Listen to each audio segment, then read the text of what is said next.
नमस्कार मित्रांनो, स्वागत आहे तुम्हा सर्वांचं स्टडी टॉक या यूट्यूब चॅनलवर। तर आज आपण या व्हिडिओमध्ये आजच्या चालू घडामोडीवर जे काही महत्त्वाचे प्रश्न बनतात ते सर्व प्रश्न पाहणार आहोत। तर पाहूयात प्रश्न क्रमांक पहिला, 59वी दक्षिण पूर्व एशियाई सेंट्रल बँक गव्हर्नर्स परिषद कोठे आयोजित करण्यात आली होती? तर पर्याय क्रमांक सी, मुंबई या ठिकाणी 59वी दक्षिण पूर्व आशियाई सेंट्रल बँक गव्हर्नर्स परिषद आयोजित करण्यात आलेली होती। तर पुढचा प्रश्न, विशाखापट्टणम येथे 19 ते 27 फेब्रुवारी दरम्यान मिलन नौदल सरावाची कोणती आवृत्ती होणार आहे? तर ऑप्शन नंबर सी, 12वी नौदल सरावाची ही आवृत्ती विशाखापट्टणम या ठिकाणी होणार आहे। पाहूयात पुढचा प्रश्न, मॅच फिक्सिंगसाठी कोणत्या देशाचा क्रिकेटर रिजवान जावेदवर ICC ने 17.5 वर्षाची बंदी घातली आहे? तर पर्याय क्रमांक ए, इंग्लंड हे या प्रश्नाचं योग्य उत्तर आहे। पुढचा प्रश्न, T20 विश्वचषक 2024 मध्ये भारतीय क्रिकेट संघाचा कर्णधार म्हणून कोणाची निवड करण्यात आली आहे? तर पर्याय क्रमांक सी, रोहित शर्मा याची भारतीय क्रिकेट संघाचा कर्णधार म्हणून निवड करण्यात आलेली आहे। पुढचा प्रश्न, दांडपट्टा या शस्त्राला कोणत्या राज्याचे राज्यशस्त्र म्हणून जाहीर करण्यात आलेले आहे?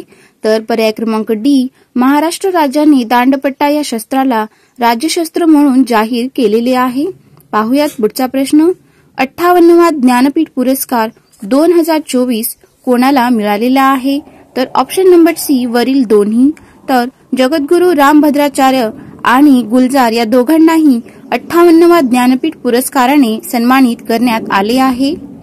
पुढचा प्रश्न, जगातील सर्वात मोठी एक दिवसीय निवडणूक कोणत्या देशात संपन्न झालेली आहे? तर पर्याय क्रमांक सी, इंडोनेशिया या देशात जगातील सर्वात मोठी एक दिवसीय निवडणूक संपन्न झाली आहे। पुढचा प्रश्न, भारतीय महिला बॅडमिंटन संघाने प्रथमच बॅडमिंटन एशिया टीम चॅम्पियनशिप मध्ये कोणते पदक जिंकून इतिहास रचलेला आहे?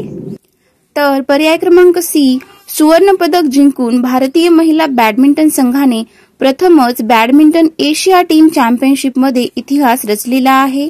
तर मित्रांनो, हा प्रश्न तुमच्यासाठी, नुकताच कसोटी सामन्यात 500 बळी घेणारा दुसरा भारतीय गोलंदाज कोण बनला? जर तुम्हाला या प्रश्नाचं उत्तर येत असेल तर कमेंटमध्ये टाईप करून सांगू शकता। तर मित्रांनो, तुम्हाला हा व्हिडिओ हेल्पफुल वाटला असेल तर व्हिडिओला लाईक आणि शेअर करा आणि चॅनलवरती नवीन असाल तर चॅनलला सबस्क्राईब करायला विसरू नका।